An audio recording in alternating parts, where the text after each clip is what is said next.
My mother-in-law called me cheap and stingy, then threw the ring I bought for her daughter at my face. So I called off the engagement, and she is desperate to reconcile. I, 29M, had always been careful with my money.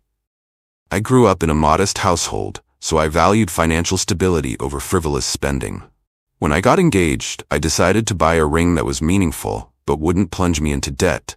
A classic white gold band, set with a tasteful diamond. I thought it was perfect. My fiancée seemed pleased at first, but her mother's reaction was something else entirely. I remember the day clearly. We were sitting in my fiancé's family living room, all warm lights and family photos. I presented the ring in a small velvet box. My fiancé's eyes lit up, while her mother hovered nearby, a forced smile plastered on her face.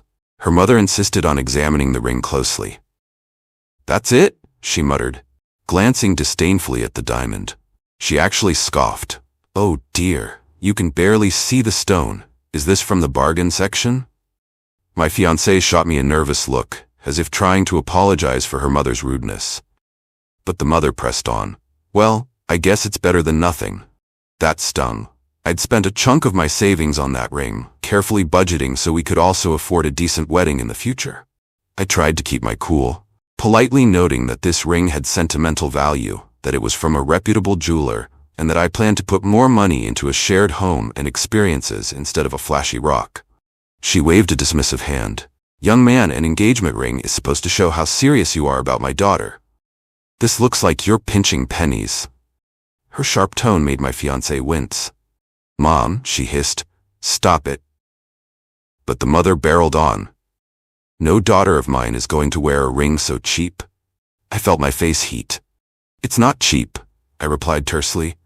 "I chose something elegant and within a sensible budget. I love your daughter, but I'm not bankrupting myself on a ring." Her mother's lip curled. Without warning, she flung the ring at me, the tiny box clattering to the floor. "Don't bother, we expected better," she snapped. My fiancée gasped, leaning down to retrieve the ring, apologizing profusely.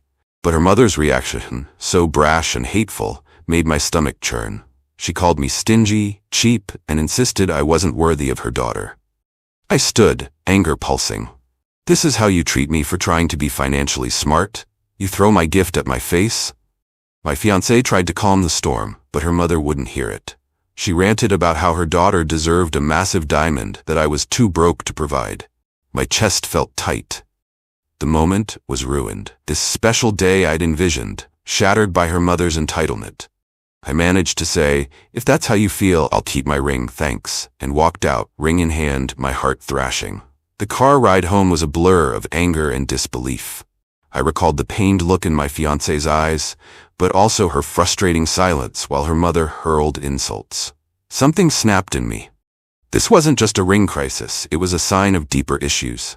Her mother controlled too much. The following day, my fiancée came to my apartment. She paced around, obviously torn.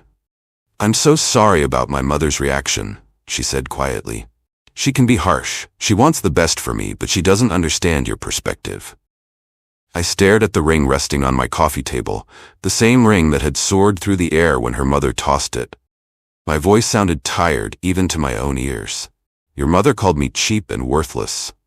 She literally threw the ring at me. I can't pretend that's okay." She wrung her hands, tears brimming. "She's old-fashioned. She believes a ring should be extravagant. Please give her time, she'll come around." But my anger hadn't subsided.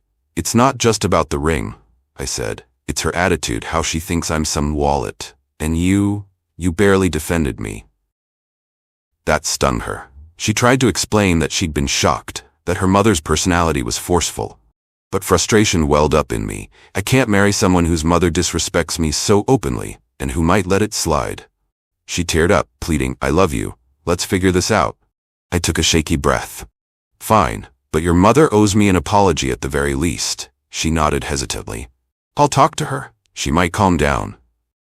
We arranged to meet her mother again, hoping to salvage the situation. Part of me wanted to call everything off, but I still loved my fiancée, or at least the version of her I believed in. That evening we visited her mother's home. The tension was immediate. Her mother sat stiffly on the sofa, arms crossed. No warm greeting, no hint of remorse. After an uncomfortable silence, I said, I'd like to clear the air. Your reaction to my ring was deeply hurtful. She sniffed. You can't expect me to celebrate something that cheap. My fiancée glared at her mother. Mom, please stop. Then came the ultimatum. Her mother insisted I buy a bigger diamond if I expected the wedding to proceed. I felt my blood boil. Why is that any of your business? This is between me and your daughter. She shot me a venomous glare. It's absolutely my business. I won't let my daughter wear some second-rate ring. I glanced at my fiancée, hoping she'd defend me. But she only mumbled, Mom, let's not do this. I realized then that my fiancée was caught in her mother's shadow. She'd never fully stand up to her. Her mother doubled down, demanding I produce a ring worthy of this family or step aside. The arrogance was overwhelming. After a moment of stunned silence, I stood up. Enough. You don't get to dictate our engagement. If this is your attitude, I'll just call off the whole thing. Her mother smirked, certain I was bluffing. She spat words like, you'll never find someone better. My heart pounded with fury. I turned to my fiancée, searching her face for any sign of true support. She looked torn, paralyzed. The mother took my silence as weakness, sneering, don't come crying later, my daughter can do better. That sneer broke me. I clenched my fists, voice shaking. We're done. Engagement's off. The silence was deafening. My fiancée's eyes widened. You can't just call it off. We love each other. Her mother rolled her eyes as if my vow to walk away was a mild inconvenience. But I wasn't budging. I won't be insulted like this. I won't marry into a family that sees me as a piggy bank. Grabbing the ring from my pocket, I set it on the table. Since it's so worthless, keep it. Or toss it again. I don't care. Then I turned and left, ignoring my fiancée's frantic calls. My chest felt heavy and hollow, but also oddly relieved, like I'd broken free from a toxic snare. Over the next few days, the fallout escalated. My fiancée flooded my phone with texts and voicemails, shifting between apologies and anger. She claimed she'd told her mother off, that she just needed me to reconsider. But I suspected that if I relented, the mother's demands would return. I was done playing that game. Then the mother tried her own approach, a condescending text, stating she'd forgive me if I apologized for disrespect. The nerve.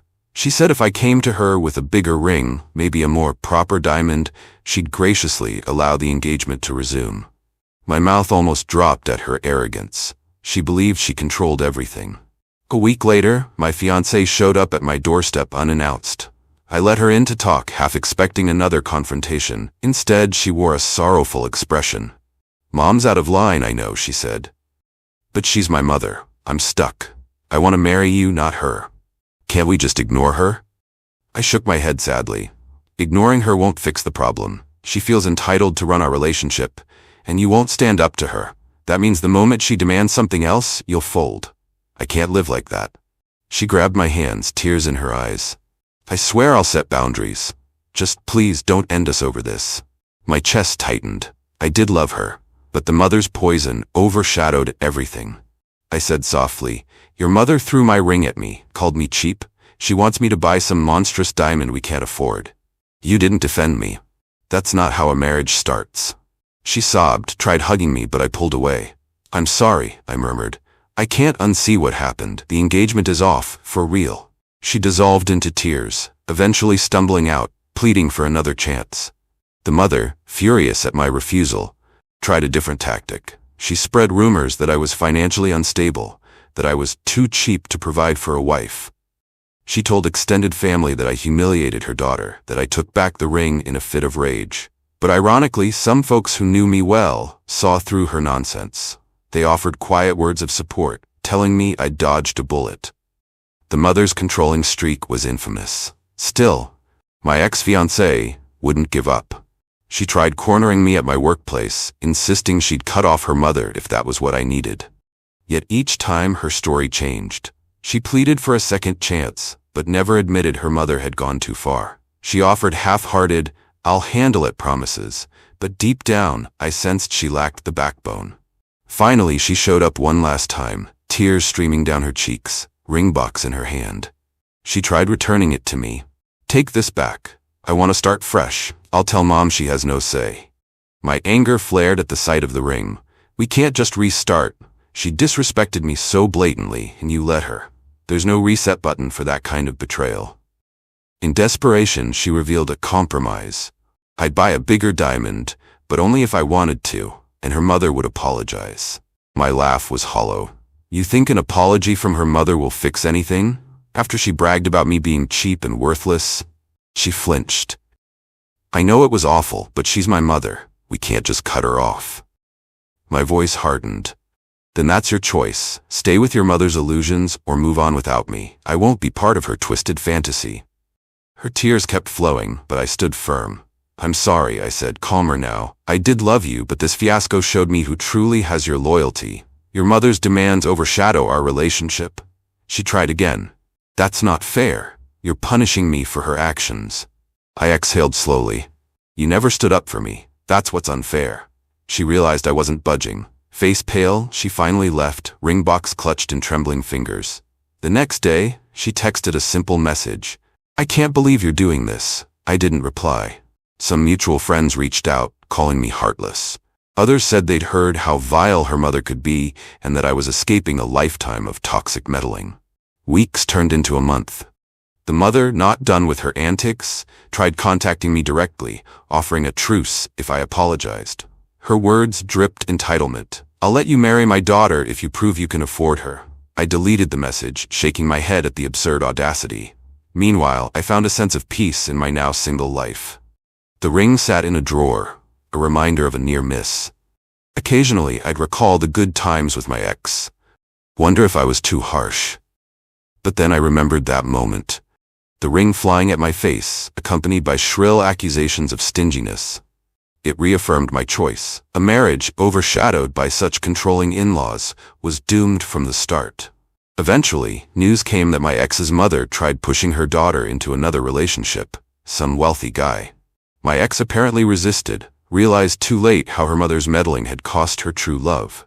She even tried calling me again, saying she regretted not standing by my side. But that ship had sailed.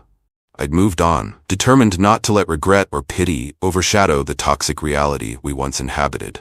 In the end, I walked away with my dignity intact, free from a mother-in-law who thought money overshadowed respect. If she wanted a lavish ring as proof of love, so be it. I wasn't the guy to play that game.